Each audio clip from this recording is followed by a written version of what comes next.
Bienvenue sur la chaîne Innovni. Aujourd'hui, on va parler de copywriting. On va voir comment écrire le meilleur message pour vendre tout de suite et vérifier votre marché. L'idée de l'innovation, c'est d'avoir de nouveaux clients et tout de suite et de manière KISS, c'est-à-dire le plus simplement possible, le plus rapidement possible. Avant même de créer une carte de visite ou quoi que ce soit, vendez votre produit tout de suite. Et aujourd'hui, j'ai Claire avec moi qui va pouvoir nous donner des astuces pour arriver à cette fin immédiatement. De rédiger un message qui soit simple, clair, concis, direct. Voilà. Et aujourd'hui, pour vous trouver des techniques de vente et des astuces pour vendre, j'ai avec moi Claire. Claire, je te laisse te présenter pendant 2 petites minutes. Bonjour, donc moi je m'appelle Claire Saget. Je suis conceptrice-rédactrice. Conceptrice parce que je trouve des idées, rédactrice parce que j'utilise les mots qu'il faut pour les exprimer. Mon boulot, c'est de créer des messages les plus convaincants possibles. C'est ce qu'on appelle le copywriting, l'art de vendre par les mots. J'ai travaillé pendant plus de 20 ans en agence de communication pour des grandes enseignes de vente à distance et de marketing direct. Et aujourd'hui, ce sont plutôt les petites entreprises et les entrepreneurs solos que j'aide à promouvoir leurs produits, leurs marques, leurs services et à vendre avec les mots qu'il faut. C'est d'ailleurs le nom que j'ai choisi pour ma société, les mots qu'il faut. Aujourd'hui, on va regarder plein d'exemples et on va voir comment faire pour vendre un produit. L'idée, c'est que je suis entrepreneur, j'ai un produit, je suis créateur, j'ai créé un produit et je voudrais le vendre dès aujourd'hui pour vérifier s'il y a un marché qui va répondre à ma demande, à ma création. Comment je commence, Claire, aujourd'hui?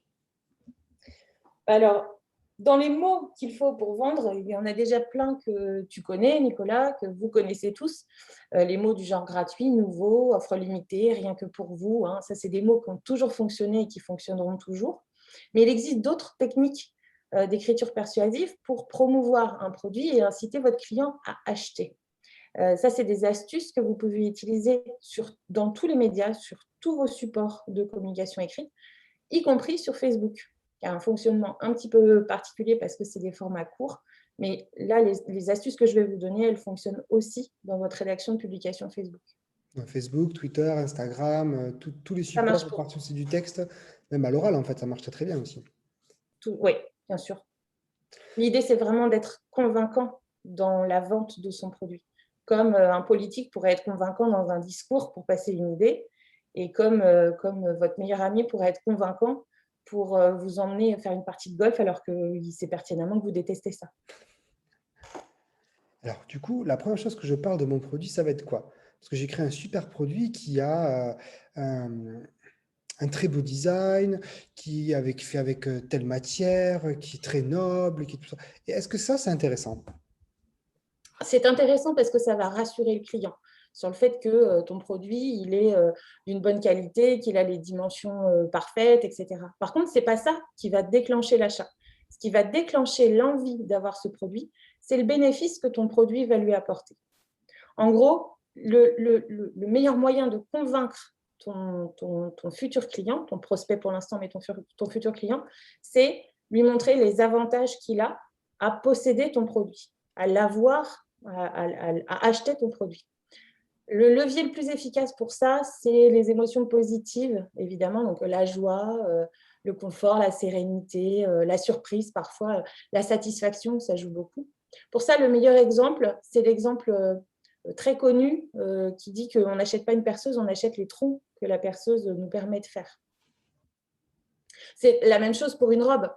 Si je vais acheter une robe, je n'achète pas la robe pour sa matière 100% polyester ou pour le fait qu'elle soit lavable à 30 degrés. Je l'achète parce qu'elle va me donner l'image que je veux avoir, le look que je veux montrer au monde. Ce qu'on veut, ce qu'on vend, en fait, c'est l'expérience du produit et non pas ses caractéristiques techniques. Plus que l'expérience du produit, l'expérience que tu vas vivre avec ton produit, mais à quel point ça va diffuser autour de toi des émotions, en toi et autour de toi des émotions. C'est valable pour la robe, mais pour la perceuse, la première émotion, c'est cette fameuse satisfaction de percer des trous parfaits parce que c'est la perceuse machin. Et on s'en fout qu'elle fasse une puissance de 12 volts ou qu'elle soit couplée, je ne sais quoi, je ne me connais pas trop en perceuse, mais voilà, ça, on s'en fout au premier abord. C'est ce qui va rassurer après. Les fonctionnalités pures, les caractéristiques techniques pures, c'est ce qui va simplement rassurer le client. Dans la perceuse, est-ce qu'on ne vend pas même le fait d'accrocher un cadre bien droit, que tout soit parfaitement aligné? Est-ce qu'on ne vend pas ça? On vend aussi ça. On vend la liberté de pouvoir décorer notre maison comme on veut, comme on le sent, comme on en a envie, évidemment. Bon, maintenant que j'écris un super texte qui décrit l'émotion que je vais ressentir avec les bénéfices de mon produit, comment j'accroche les gens pour qu'ils viennent sur ma page, qu'ils lisent mon post? Qu'est-ce que je fais? Alors, l'accroche, elle est primordiale dans la première vision que va avoir votre client de votre produit. Ces premiers mots-là, c'est le premier contact avec le futur client, avec celui que vous essayez de séduire. Ce titre-là, il doit être extrêmement bien rédigé pour attirer et attiser la curiosité de votre lecteur, puisque c'est qu'un lecteur au départ. Et ces premiers mots-là, ils doivent faire comprendre en seulement quelques secondes tout l'intérêt et tout l'avantage que le client a à acheter le produit. En gros, tu as listé les bénéfices tout à l'heure de ta perceuse. Tu peux faire des trous parfaits et en plus, tu peux décorer tout seul ta maison en mettant tous les cadres que tu veux et en plus, ça sera droit et ça ne va pas abîmer les murs. Magnifique. Mais dans ton titre, il va falloir que le client comprenne que cette perceuse-là, elle va résoudre son problème, lui apporter la solution parfaite et en plus, avoir un avantage extraordinaire pour lui. C'est une technique qui s'appelle la technique PSA, problème plus solution plus avantage. C'est la plus basique des techniques, mais c'est aussi une des plus efficaces en copywriting. Il y a un des exemples les plus faciles à comprendre, c'est perdre 10 kilos en une semaine avec le régime truc-truc. Le régime truc-truc, c'est la solution à mon problème de j'ai besoin de perdre du poids. Et l'avantage, c'est que je vais le perdre en une semaine. Je vais perdre tout ce poids-là en une semaine et pas en un an. Voilà. Ça, c'est l'exemple typique. Quand dans votre produit, vous arrivez à résoudre un problème avec votre solution et en offrant un avantage, vous avez déjà gagné la moitié de l'attention de votre lecteur. Pour moi, il est essentiel de bien choisir votre visuel. Le visuel du produit, c'est pas juste montrer la perceuse sur un fond blanc posée avec sa boîte à côté. La boîte à côté, elle va dire oui, elle va être bien protégée et oui, il y a plein de petits machins et des petits embouts qui vont avec. Mais par contre, le fait de voir le monsieur avec la perceuse à la main devant le cadre qui vient de poser avec un sourire de satisfaction parce qu'il a réussi tout seul, là, vous avez le produit qu'il faut, le visuel qu'il faut. Parce que le visuel répond à cette même problématique. J'ai un problème, heureusement, il y avait la solution. Et en plus, l'avantage, c'est que j'ai l'émotion positive que je porte sur mon visage. Donc on reprend encore, on remet en visuel le bénéfice final en fait de ce qui va de la satisfaction. Là, si on reprend l'exemple de la robe et du bijou, on la voit en éclatante sur une scène, en mise en lumière et on la voit en beauté. On la voit pas juste posée sur un cintre, quoi. C'est ça.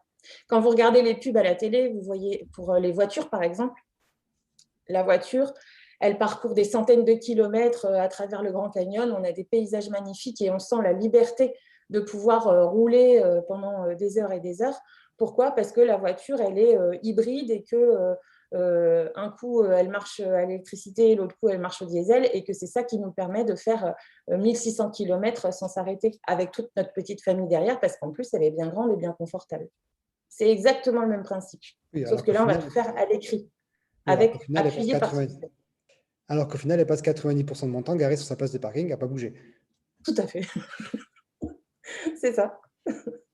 Dans la publicité, dans son terme empirique, hein, la belle publicité qu'on voit à la télé, au cinéma et qui est souvent reprise en 4x3 dans les villes, l'avantage, c'est vraiment, enfin, le but, c'est vraiment de faire rêver, de donner envie et de faire rêver. Quand sur une 4x3, tu as 4 mots pour faire une accroche, les mecs, ils ont tout réussi parce qu'ils n'ont pas besoin de copyrighter plus que l'accroche. Par contre, l'accroche, ça leur a pris 3 semaines à sortir parce qu'il fallait l'idée pile poil avec le bon mot, la bonne structure de phrase, le bon ton, le bon thème. Il y a toute l'idée derrière, évidemment, qui doit être retranscrite parfaitement par ce truc-là. Et l'avantage des pubs télé, c'est qu'on se sert beaucoup de l'image et de l'histoire qu'on raconte pour faire passer le message. Dans une publication Facebook, parce que là, aujourd'hui, on parle de ça, on n'a pas la place et on n'a pas le temps pour retransmettre toute cette ambiance et tout cet univers. Donc, il va falloir aller à l'essentiel. Et l'essentiel, ça passe par, encore une fois, hein, un visuel, un titre accrocheur, la liste des bénéfices. Et puis, je vais vous en donner deux autres, des petites astuces qui vont vous aider aussi Ok. à écrire vos textes de vente. Alors maintenant que j'ai bien compris, je rédige donc une super accroche, je liste mes bénéfices, mais à qui je m'adresse?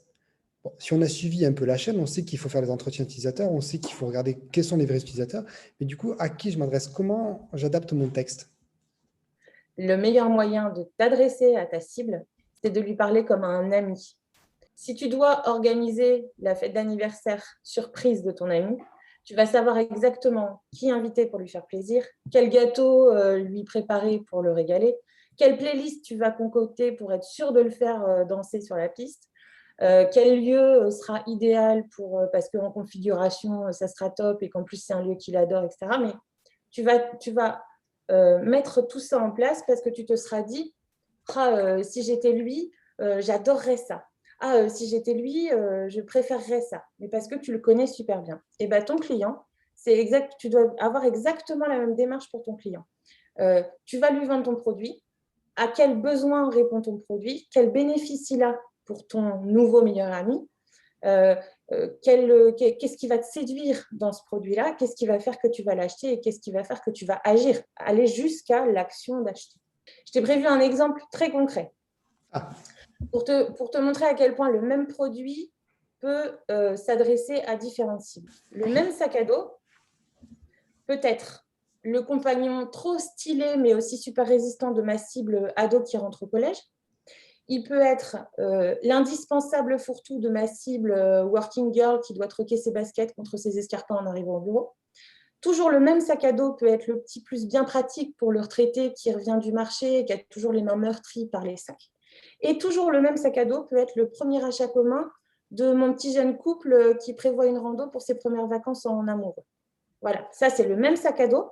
Le sac à dos, tout ce qu'il y a de plus basique même, hein, on pourrait le vendre exactement, on pourrait le vendre à toutes les cibles juste en changeant le bénéfice pour la cible, c'est-à-dire en connaissant tellement bien ma cible, l'ado qui a besoin d'être au top du style, mais les parents derrière, parce que c'est le cachette qui disent ouais, mais vu le nombre de cahiers, machin, il vaut mieux que ce soit super résistant.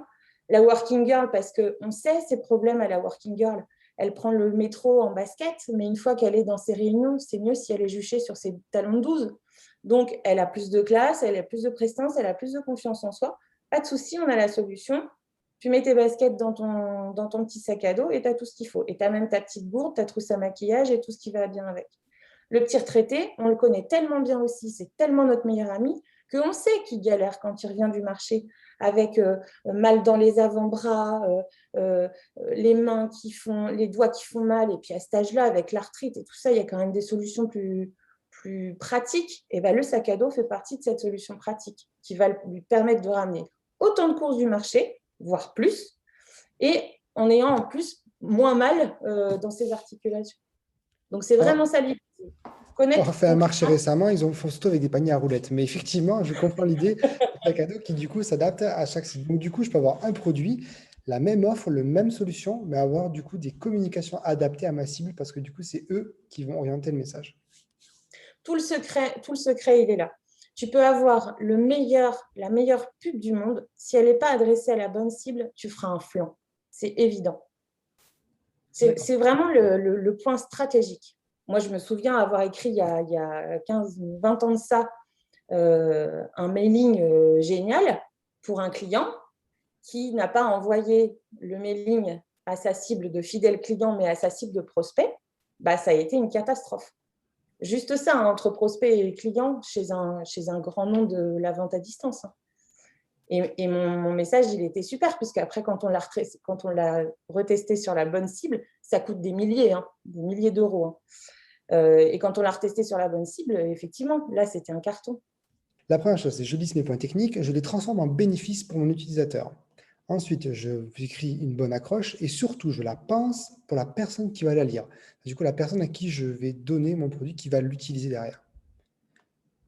Et quelle est l'étape d'après? L'étape d'après, c'est des bisous. Bon, c'est pas des bisous en vrai, hein. Et des bisous Covid. Alors, même si dans l'empathie qu'on a pour son client, on peut aller jusqu'à lui faire des câlins et des bisous, hein, tant mieux, hein, on le chouchoute. Hein. Non, l'étape d'après, c'est un principe que tu connais en tant qu'ingénieur, c'est le KISS, Keep it simple and stupid, Tout à fait. que je traduis très simplement par fait simple. Oui, oui, on peut aussi traduire, Voilà, garder ça bêtement simple, oui. voilà, exactement ça. Donc ça l'application de cette méthode-là dans l'écriture persuasive, ça veut dire que on va vous demander de rédiger un message qui soit simple, clair, concis, direct. Voilà. C'est faire le plus simple possible. On doit se dire qu'un enfant de 7 ans doit comprendre ce qu'on est en train de raconter. Idéalement, l'enfant de 7 ans doit avoir envie d'acheter notre produit, s'il est dans la cible, encore une fois.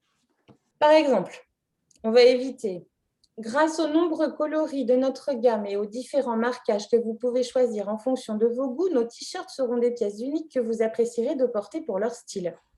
On va préférer. Choisissez votre coloris préféré, personnalisez votre marquage et faites de votre t-shirt une pièce unique à votre image. Ah, donc J'ai plus, tout condensé, tu vois. là, J'ai j'ai tout compris. condensé avec le principe simple. On fait simple.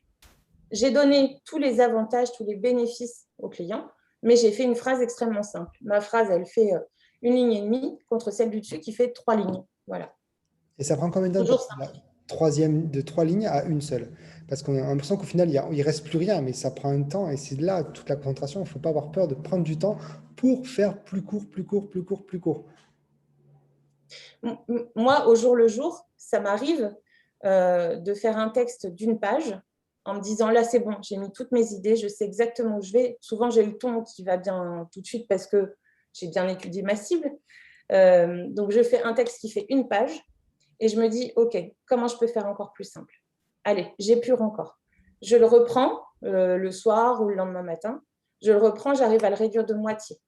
Et alors, plus on essaye de réduire et plus c'est difficile. C'est comme la perte de poids, hein, c'est pareil. Hein. Les 10 premiers kilos, ils sont faciles à perdre. Ceux d'après, c'est une cata, hein, c'est hyper long.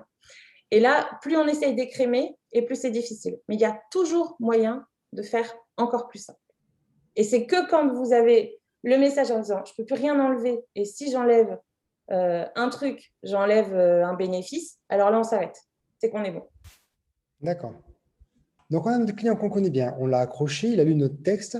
Et là, du coup, dans le marché, il ne faut pas se contenter d'avoir simplement une réponse pour tester ce marché-là. Il faut aller jusqu'à capturer une carte bleue, un paiement, un acompte, qui est de l'argent qui soit sorti de sa part pour arriver jusqu'à nous. On verra dans les détail comment faire dans d'autres vidéos, comment faire pour arriver à ça techniquement. C'est complètement possible en moins d'une demi-journée et sans savoir coder. Et du coup, il va falloir utiliser une dernière astuce dans le copywriting pour passer à l'action. Qu'est-ce que c'est, Claire? Comment on fait pour faire cette dernière étape qui est essentielle pour valider le marché? Cette dernière étape, c'est de tout faire pour faciliter l'acte d'achat. Une fois qu'on a construit le message, on a pris notre client par la main. Tu le guides, tu es un petit peu son fil d'Ariane depuis le début. Tu l'as accroché, tu lui as montré tout ce que ça allait lui changer dans sa vie, tout ce pourquoi il lui fallait ton produit. Donc surtout, il ne faut pas le lâcher. Il faut le guider jusqu'au bout et même jusqu'au bouton, pour le coup. Ton bouton, il est aussi important que l'accroche. Il doit être aussi clair, aussi concis, aussi pertinent, aussi fort et impactant visuellement aussi. La plupart du temps, on essaye de préconiser des boutons qui ressortent un petit peu graphiquement. C'est pour ça qu'on voit souvent des boutons rouges ou des boutons bleus dans un environnement qui n'était pas forcément avec ces couleurs-là. Le fait qu'il soit impactant visuellement, c'est aussi ça qui va l'attirer et le guider à qu'est-ce que je dois faire. On ne le prend pas pour un débile, hein, le client, hein, loin de là. Simplement, on continue à le cadrer, à l'entourer et à le guider. Voilà. Donc, c'est juste ça. Notre but, au moment où il tombe sur notre publication, le but, c'est de vendre et qu'il sorte sa carte bleue. Et ben, allons jusqu'au bout. Exemple de bouton, je le veux, je l'achète ou achetez-le, hein, ça marche aussi avec le verbe à l'impératif. Je commande ou commander à l'infinitif parce que ça marche aussi. Ça, c'est à tester et aussi parler à notre client comme lui a l'habitude de parler, d'où l'importance de bien le connaître. Et là, on peut y ajouter un petit élément d'urgence. Ça aussi, ça fait partie des astuces de la rédaction publicitaire. C'est une offre réservée aux 100 premiers, c'est des stocks limités. Ça marche très bien, ça, les stocks limités. Il ne faut pas en user, il ne faut pas en abuser plutôt. On peut en user, mais pas en abuser. Ça peut être lui rajouter une garantie aussi, satisfait ou remboursé, marche toujours. Ça a le côté réassurance aussi pour le client. Et dans tous les cas, vraiment soigner le design du bouton, sa forme, sa couleur, la typographie qui est utilisée dedans. Il faut qu'il soit très simple à lire et à comprendre. Encore une fois, simple, clair et concis. Alors du coup, Claire, si on reprend tous les éléments que tu viens de nous donner, par quoi je commence? Donc, Nicolas, tu l'as résumé au fur et à mesure. En résumé global, avec une liste des bénéfices. Un titre qui déchire, qui accroche en tout cas, mais qui déchire tout idéalement. Le visuel qui va bien. De l'empathie pour ton nouvel ami, parce que ton client est désormais ton nouvel ami. Un message simple, clair, concis et donc efficace. Et un bouton d'action qui cartonne. Normalement, tu as toutes les clés en main pour rédiger toi-même des textes qui vendent et faire décoller tes ventes. Donc, maintenant, à toi de jouer et puis à tous nos auditeurs de jouer et de faire leurs propres textes qui vendent. Et la meilleure façon de réussir, c'est d'échouer, donc du coup de tester.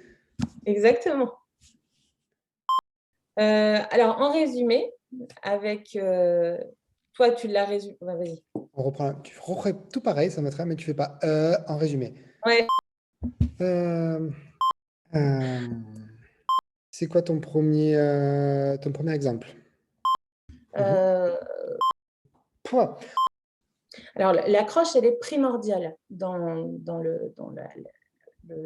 je recommence. Pour moi, il est essentiel à ton ami. Attends, je reprends. Ok. Euh,